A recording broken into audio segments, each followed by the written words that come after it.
Antes de começar o vídeo, eu quero pedir a você que acompanha o Blog da Cidadania que se inscreva no nosso canal, curta e compartilhe os nossos vídeos, acione o sininho das notificações, que assim você nos ajuda a fazer o nosso trabalho. E vamos ao vídeo.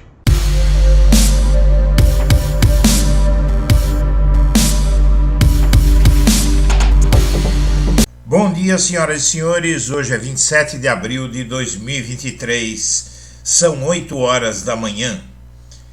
E o governo consegue 20 dos 32 postos na CPI do golpe, a CPI do 8 de janeiro.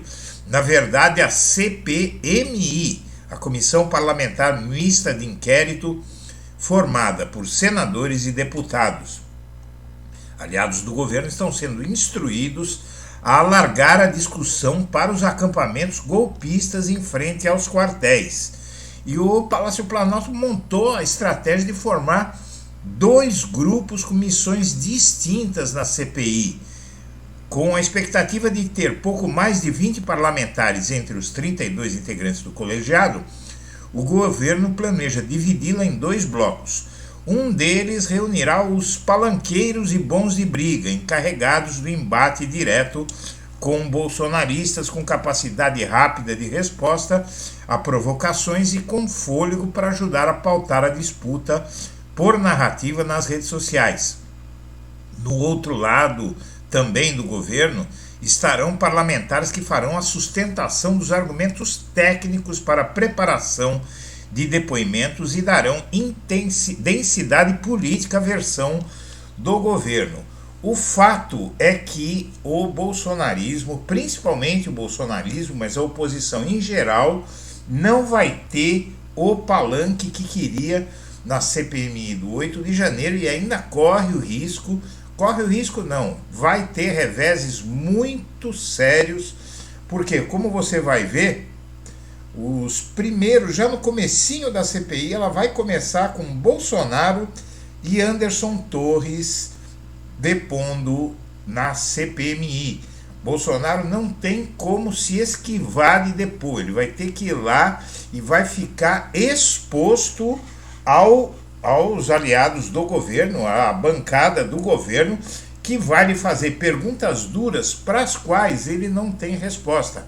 Aliás, nessa edição nós vamos ver que o Bolsonaro realmente ele deu uma quantidade, ele e a mulher inclusive estão dando uma quantidade enorme de desculpas para lá desfarrapadas na Polícia Federal para as investigações nas quais eles estão na berlinda. Então, no caso da CPMI, da investigação sobre os atos de 8 de janeiro, e também na investigação das joias, eles estão dando, no caso de 8 de janeiro, o Bolsonaro está dando explicações malucas.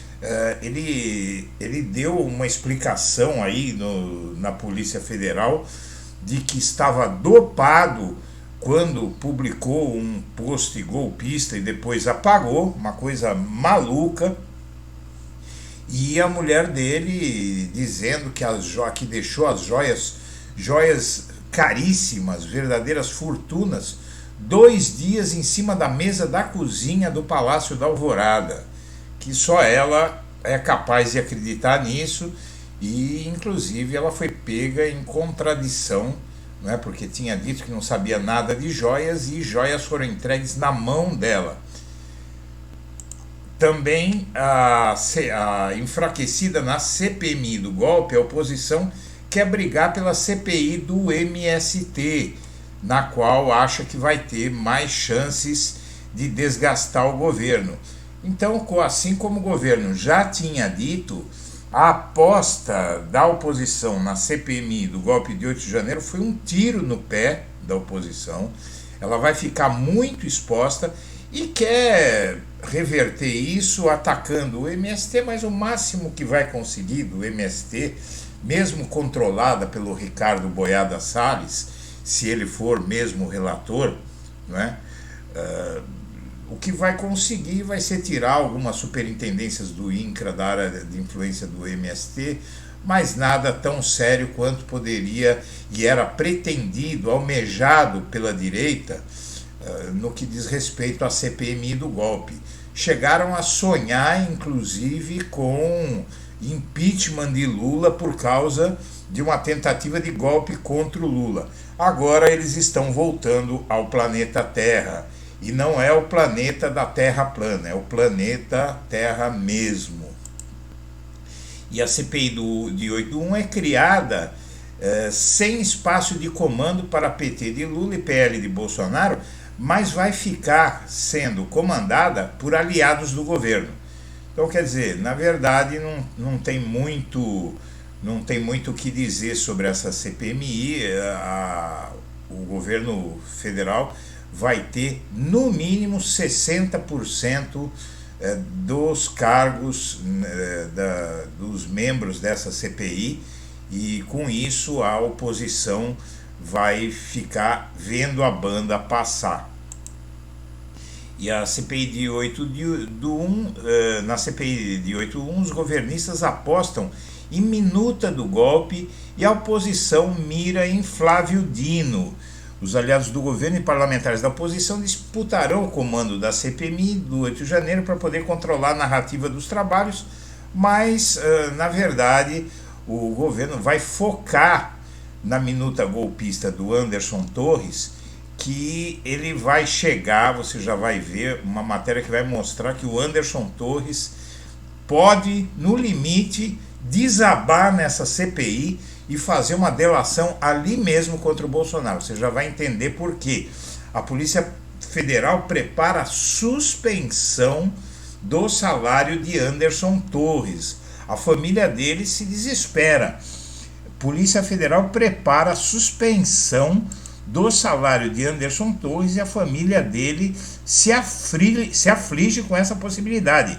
Há na Polícia Federal um processo administrativo que, ao que tudo indica, levará à suspensão do salário de Anderson Torres. A tramitação já está avançada e os pagamentos a Torres, delegado da PF, deverão ser interrompidos em questão de semanas. Fontes da Polícia Federal informaram que já foram mapeados precedentes similares, casos de policiais federais que, investigados, tiveram salários suspensos. Aí, realmente, se isso acontecer, o Anderson Torres não vai pensar duas vezes. A situação do bolsonarismo é muito mais séria do que eles deixam transparecer. E o Lula vê Alexandre de Moraes como determinante para o avanço da CPI. Não é? Como o blog da Cidadania vem dizendo, o STF vê a CPMI do 8 de janeiro como uma extensão dos próprios atos de 8 de janeiro, uma tentativa de golpe, uma tentativa de espalhar e instaurar na cabeça das pessoas uma mentira maluca sobre aqueles atos de 8 de janeiro, uma tentativa de atribuí-los ao próprio Lula, ao próprio governo federal, um ataque a esse governo. Não é? Mas o STF vê, e principalmente o Alexandre de Moraes, vê com muito maus olhos essa CPMI e vão com as liberações de informações que o Alexandre de Moraes vai fazer sobre o caso do 8 de janeiro, a CPMI vai tomar um caminho muito diferente do que a oposição pensou. E o governo decidiu padronizar como vai se chamar a CPMI do 8 de janeiro. Ele vai chamar de CPI do golpe, em alusão inclusive ao golpe contra Dilma Rousseff.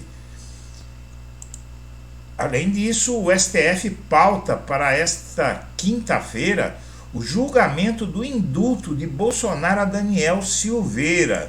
E já era. Para resumir em duas palavras, o indulto a Silveira já era, vai ser revogado pelo STF, e até porque o Silveira já está vendo o sol nascer quadrado faz tempo.